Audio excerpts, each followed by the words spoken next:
This is 12 News Weekend Today. Well, kids, moms, and dads, everyone in the family feels the change when back to school rolls around, even your family pet.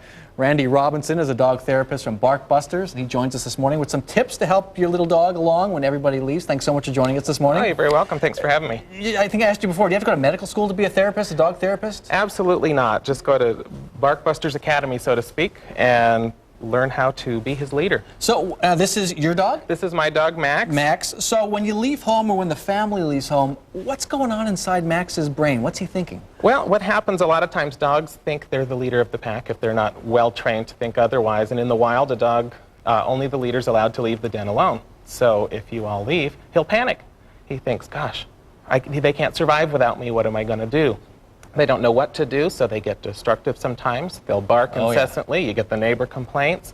Some will urinate or defecate in the house. So today we're going to talk about some things that you can do to keep them busy. So you've got ideas for those 8 or 9 hours when the house is empty. Absolutely. How do you keep the dog entertained, stimulated, feeling safe? Exactly. Especially in the summer, the kids are home. He's sitting backwards. Turn around, Max. In the summer, the kids are home. He gets lots of extra attention. We take time off from work. In the wintertime, we suddenly go back to school, back to work, and dogs are home all day.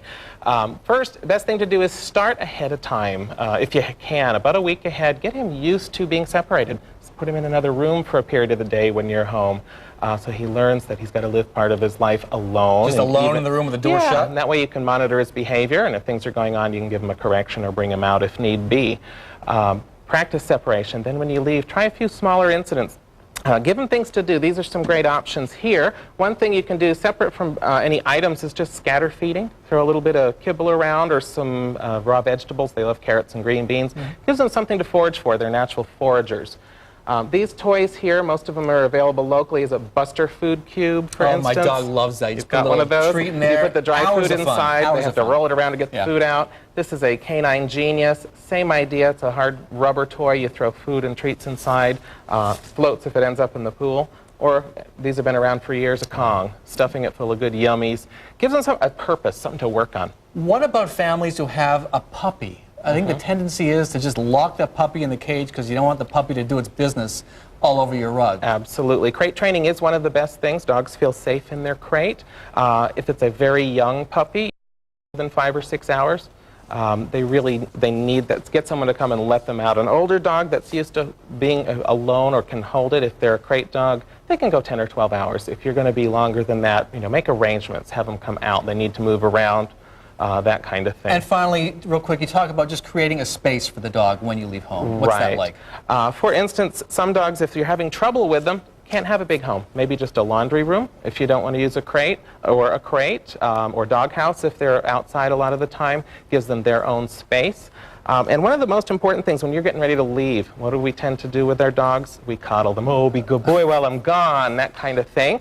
And we really want them to feel safe. That sometimes makes it worse.